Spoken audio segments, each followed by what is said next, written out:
काय परिस्थिती आहे प्रत्येक मतदारसंघाची याचा आढावा जो आहे हा प्रामुख्याने त्या ठिकाणी होतो. आता साधारण आपण या ठिकाणी सांगितलेलं की पालकमंत्र्यांनी लक्ष द्यावं, त्यानंतर 40 गाव जे आहे पक्वामय करण्याचं आपण सांगितलं. प्रत्येक गावापर्यंत प्रत्येक घरापर्यंत ही शिवसेना गेली पाहिजे. प्रत्येक तालुक्यामध्ये शिवसेना वाढली पाहिजे.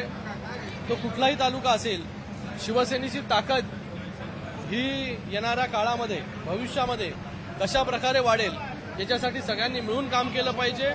मला वाटतं 40 गाव तालुक्यामध्ये उन्मेष पाटीलजी यांचा प्रवेश जो आहे हा शिवसेनेमध्ये झालेला आहे.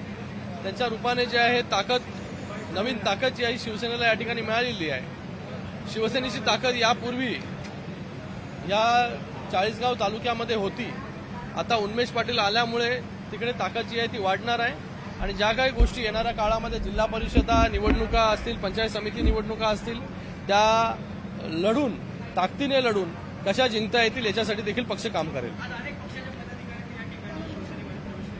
शिंदे साहेबांच्या नेतृत्वावरती विश्वास ठेवून महाराष्ट्रभरातून लोक जे आहे शिवसेनेमध्ये प्रवेश करतायत. आज देखील इकडे मोठ्या प्रमाणामध्ये प्रवेश जो आहे हा शिवसेनेमध्ये झालेला आहे.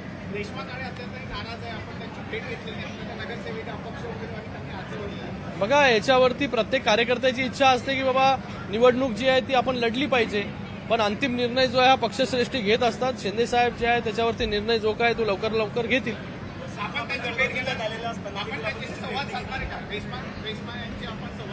बघा, मला वाटतं शिवसेनेचा कार्यकर्ता जो आहे हा आदेशावरती जो आहे चालत असतो, पालन करत असतो त्याच्या. आणि मला वाटतं प्रत्येक कार्यकर्त्याची इच्छा असते की बाबा त्या विधान परिषदेमध्ये असेल, विधानसभेमध्ये असेल, जिल्हा परिषदेमध्ये असेल आपल्याला तिकीट मिळालं पाहिजे. तशीच गोष्ट जी आहे ती नाशिकमध्ये आहे. नाशिकमध्ये भारतीय जनता पार्टीच्या कार्यकर्त्यांनी त्या ठिकाणी फॉर्म ठेवलेले आहेत. तर मला वाटतं वरिष्ठ नेते एकमेकांशी बोलतील आणि या सगळ्या गोष्टीचा तोडगा जो आहे तो लवकर निघेल. यासाठी गिरीश महाजन जे ते दिल्लीला निघालेले आहात तिढा सोडवण्यासाठी. मला माहिती नाही.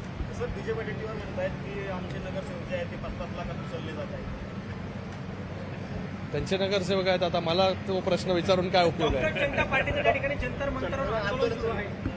प्रत्येकाला आंदोलन करण्याचा अधिकार, नैतिक अधिकार जो आहे तो बाबासाहेबांच्या कॉन्स्टिट्यूशनने जो आहे तो या ठिकाणी दिलेला आहे आणि त्या आधारे जे आहे त्या ठिकाणी ते लोक करतायत.